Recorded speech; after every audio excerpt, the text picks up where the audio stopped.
Yo, Philly 254 living life. Back at it. So if you're thinking about go ahead and grabbing you a Luna, I say grabbing you a Luna like it's an actual physical console, but purchasing Luna, the Luna subscription and getting you a game and whatnot, it's the video for you. I'm gonna give you my real and honest review of it, my ideas of it, whether or not you should get it. Keep looking, keep watching, you get an idea of that. So first things first, I've had Luna for a while now, a few months, but I say I've had it. I technically haven't had it. My son had it. He's 5. I let him play on it. He has a Fire TV, little Fire TV. I let him play on that, and that's kind of he enjoys it. He's kicking butt, and taking names. He loves it.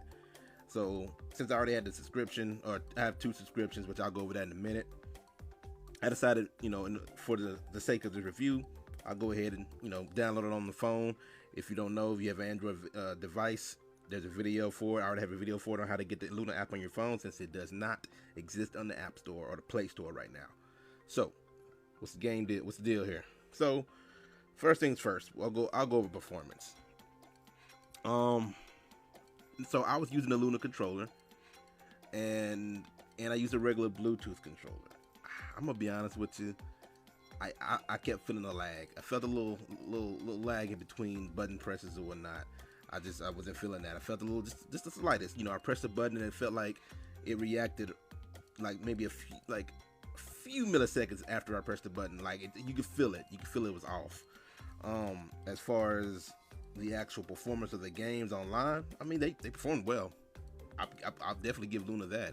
It definitely performed well. I didn't have any kind of weirdness, glitching or anything weird. I was just for everyone's knowledge, I was playing on my home Wi-Fi network, the 5G network, so about as fast as it can get as far as that's concerned.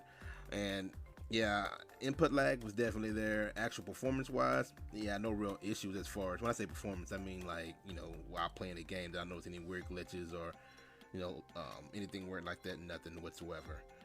So as far as the actual game selection, that's where I'm kind of got some issues. Definitely with the input lag as well. Is the game selection isn't too high. Now I have the Luna Plus subscription and the Kid subscription, meaning, and that's one thing about them. They have multiple tiers. Depending on what tier um, you get another access to more games. I'm not a big fan of that. I don't like hiding the games behind tiers. I know GeForce Now has its tiers. Google Stadia has its tiers. Xbox Game Pass doesn't really have its tiers. Basically, you buy it or you don't. But even with the tiers with GeForce Now and Stadia, it's more performance was what you get. Like as far as 4K or RTX or whatnot. It's not like if you don't use this particular tier, you don't have access to these particular games.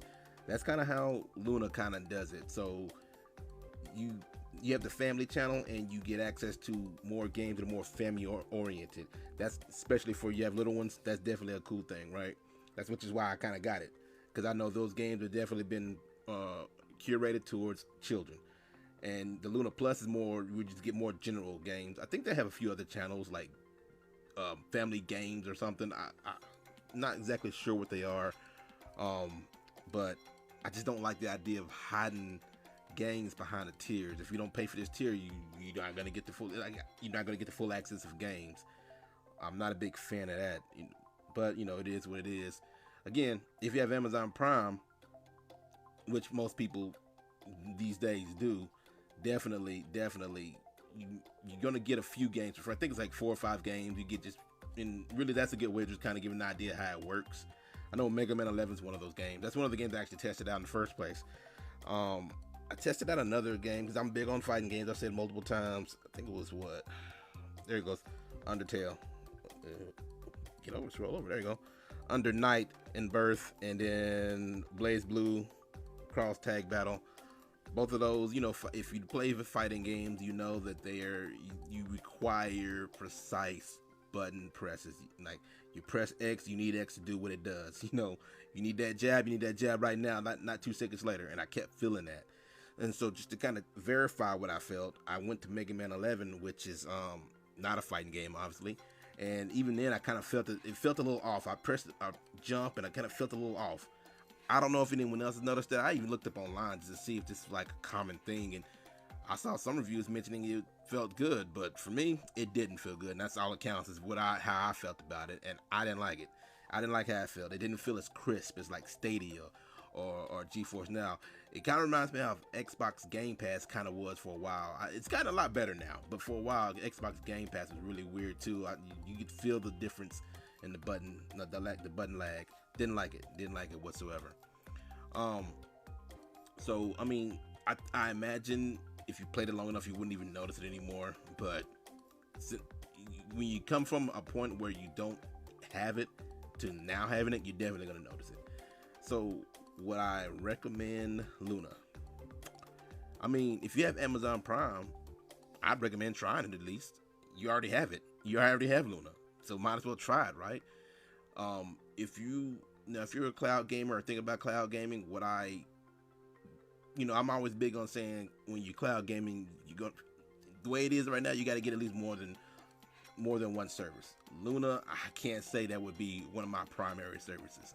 I'm gonna be real with you. I'm still big on Stadia, Xbox, and GeForce Now. Would I replace Luna with any of those? Not really. And the main reason is one, the performance, and two, the game.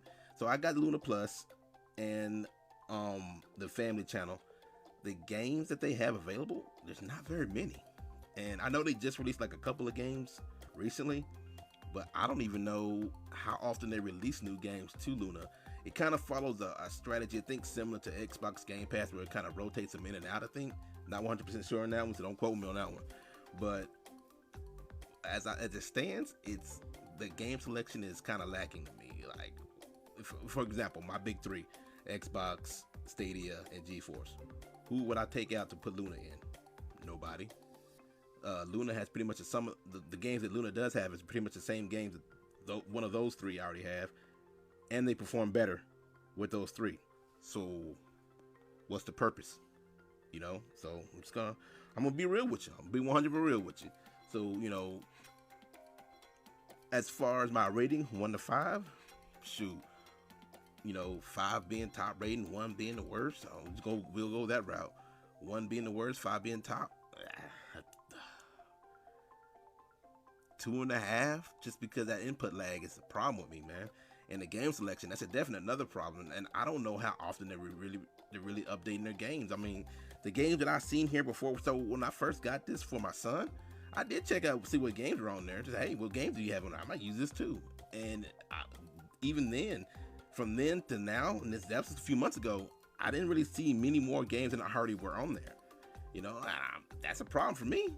I mean, I think I saw Resident Evil on there. Let me see if I saw Resident Evil. I saw Control. Control is pretty cool, but the game selection it's lacking for me. It's lacking for me. You got your. I mean, they got Earthworm Jim. That's one of the games they recently put on there. It's like from the 90s, man. I need a little more than that. Anyway, like, subscribe, do your due diligence, stroll around the playlist. You might find something else you're gonna like. Do your thing, get it how you live, and I'm out.